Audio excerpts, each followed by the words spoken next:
தினம் ஒரு தகவல், தினம் ஒரு ஞானம். இன்னைக்கு என்ன பார்க்க போறோம்னா, மனிதனிடம் உள்ள எதிரிகள் அப்படின்னு பார்க்கும்பொழுது பொறாமை அப்படின்ற ஒண்ணு இருக்கு. இந்த பொறாமை வந்து மிக மிக ஒரு மோசமான ஒரு விஷயம். இந்த பொறாமையால நமக்கு என்ன கிடைக்க போகுது? யோசிச்சு பாருங்க. நம்ம நெறைய பேர்கிட்ட இருக்கிற குணம் என்னன்னு கேட்டா, இவங்க நல்லா இருக்காங்களே அப்படின்னு அவங்கள பார்த்து பொறாமை. இவங்க நல்லா படிச்சிருக்காங்களே அப்படின்னு ஒரு பொறாமை. இவங்களுக்கு நெறைய வீடு இருக்கேன்னு ஒரு பொறாமை. நெறைய நெறைய நெறைய பாத்தீங்கன்னா, இந்த பொறாமைப்படுவதால் ஏதாவது நடக்கிறதா? கண்டிப்பாக நடக்கப் போவதில்லை. நாம் நம்மளுடைய கர்மாவை சேர்த்துக் கொள்கிறோம். இது நல்லா புரிஞ்சுக்கணும். யாரை பார்த்தும் பொறாமைப்படுவதால் எந்த பிரயோஜனமும் இல்லை. நம் உழைப்பால், நம் முயற்சியால் நமக்கு என்ன கிடைக்க வேண்டும் இருக்கிறதோ அதுதான் கிடைக்கும். எல்லாமே நம்ம வந்து புரிஞ்சுக்கணும். கண்டிப்பா இதுக்கு என்ன சொல்றேன்னா, சிசுபாலன் அப்படின்னு. சிசுபாலன் இயற்கையிலேயே 3 கை 3 கால்களுடன் பிறந்தவன். சிசுபாலன் யாரு அப்படின்னு சொன்னா, கிருஷ்ண பரமாத்மாவினோட அத்தை மகன். அவன் என்ன சொல்றாங்க, அவங்க அத்தை என்ன சொல்றாங்கன்னா, யார் இவனை தூக்குகிறார்களோ அப்பொழுது அவனுடைய இந்த எக்ஸ்ட்ரா இருக்கிற கை கால்கள் விழுந்து அவன் மரணம் அடைவான் அப்படின்னு.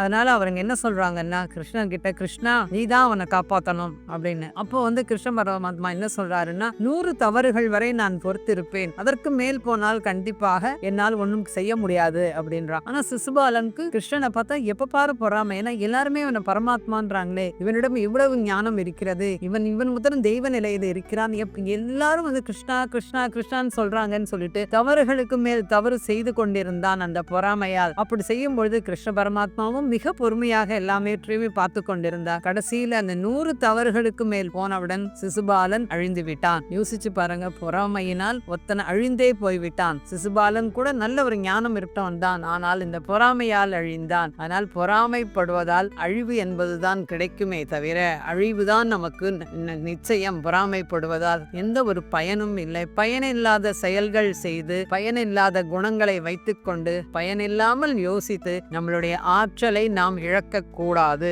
கண்டிப்பாக நாம் வந்து என்ன ஆகும்னு சொன்னா, அந்த பொறாமை என்பது நம்முடைய எதிரி. நாம் விட வேண்டிய ஒரு குணம் என்னன்னா பொறாமை. சரி, இந்த குணங்கள்லாம் வரணும் அப்படின்னு சொன்னா என்ன பண்ணணும் அப்படின்னு சொன்னா, தொடர்ந்து தியானம் செய்து ஞானம் பெற்று வாழ்க்கையில் நாம் ஞானத்தை நாம் பயன்படுத்துகிறோமா, நாம் பெற்ற ஞானத்தை நடைமுறை வாழ்க்கையில் பயன்படுத்துகிறோமா என்பதை நாம் செல்ஃப் செக் பண்ணிக்கிட்டே இருக்கணும். அதனால்தான் தொடர்ந்து தியானம் செய்யுங்கள். இந்த மாதிரி எதிரிகளை நம்மிடம் அகற்றி ஞானம் பெற்று நம்முடைய ஆன்ம வளர்ச்சியை பெருக்கிக் கொள்வோம். நன்றி.